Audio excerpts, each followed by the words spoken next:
નમસ્કાર મિત્રો, સૌથી પહેલા વાત કરશું એક યુવતીની જેણે એક યુવક ઉપર ગંભીર આક્ષેપો કર્યા છે.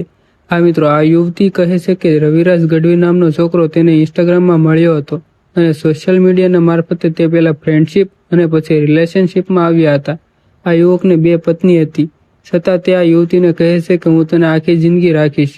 પણ મિત્રો, આ મહિલા જણાવે છે કે તેનો 23,000નો મોબાઈલ લઈ ગયો છે અને તેને મેરેજનું કહીને તેનો યુઝ કર્યો છે અને પછી મૂકી દીધી છે. મિત્રો, તમે પહેલા વિડીયો જુઓ. કે તમે મારી લવ સીટમાં આવો, હું તમારું આખી જિંદગી પૂરું કરીશ. મારે ઓલરેડી 2 બૈરા છે, ત્રીજું બનાવ મને કંઈ વાંધો નથી, હું ત્રીજું બનાવવાની મારી હિંમત છે.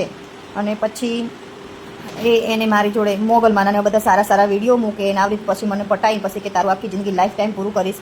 અને મોગલમાના ધોપિયાના અને સોનબાઈના હમ ગાધા કે આખી જિંદગી પૂરું કરીશ, આખી જિંદગી માટે તને છોડીશ નહીં, તારી જોડે મેરેજ કરીશ. મેરેજની લાલચ આપી, પછી મને યુઝ કરીને છોડી દીધી અને મારો 23,000નો મોબાઈલ લઈ ગયો છે અને મેં એના એકાઉન્ટ ઉપર 4,000 નાખ્યા છે હપ્તા બાબતમાં. તો એને હપ્તો ના ભર્યો, ડીઝલ પુરાવી દીધું. નેક્સ્ટ અપડેટની વાત કરીએ તો મિત્રો, તમને ખબર જ હશે, સીજેપીના પ્રોટેસ્ટ પછી એજ્યુકેશન મિનિસ્ટર એવા ધર્મેન્દ્ર પ્રધાને રાજીનામું આપ્યું છે. તો મિત્રો, એક વ્યક્તિ આ પ્રોટેસ્ટમાં જેટલા ઓબીસી અને દલિત ભાઈઓ જોડાણા હતા તેને સવાલ કરે છે. બાબા સાહેબના સિદ્ધાંતો નેવે મૂકી ગાંધીના રસ્તે કોકરોચ આંદોલન માટે લોહી પરસેવો વહાવનારા દલિતો, આદિવાસીઓ અને ઓબીસી જવાબ જરૂર આપજો. મિત્રો, તમે પહેલા વિડીયો જોવો પછી આપણે કોમેન્ટ જોઈએ.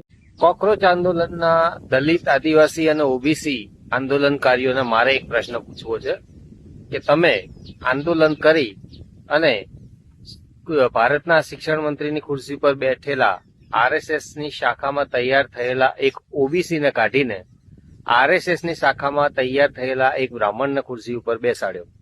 તો હવે આ બ્રાહ્મણ ભારતના દલિત, આદિવાસી અને ઓબીસીની શિક્ષણ ક્ષેત્રે કેટલી ઘોર ખોદશે, તમને સહેજ એનો અંદાજો ખરી? અને આજે તમે કર્યું એનાથી ભારતના દલિત, આદિવાસી અને ઓબીસીના વિદ્યાર્થીઓને કેટલો ફાયદો? જવાબ જરૂર આપજો. એક યુઝર લખે છે, બ્રાહ્મણવાદનો વિરોધ જરૂરી છે કે બ્રાહ્મણનો?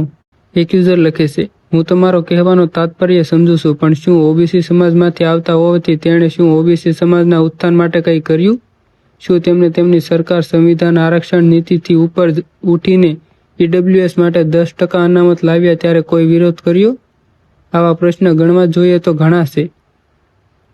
ટૂંકમાં હું માનું છું કે વ્યક્તિ એસસી કે ઓબીસી સમાજમાંથી આવતો હોય પણ સમાજના કામમાં ના આવતો હોય તો એ સમાજના કોઈ કામનો નથી. નેક્સ્ટ અપડેટની વાત કરીએ તો મિત્રો, બ્રિજરાજ સોલંકીનો એક ફેક ઓડિયો વાયરલ થયો છે.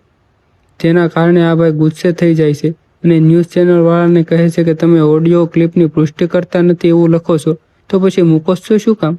અને કહે છે કે બ્રિજરાજભાઈ આવું હલકું કામ કરી ના શકે, કોળીનું આવું લોહી જ ન હોય. અમુક લોકો તેની ઇમેજ ખરાબ કરી રહ્યા છે.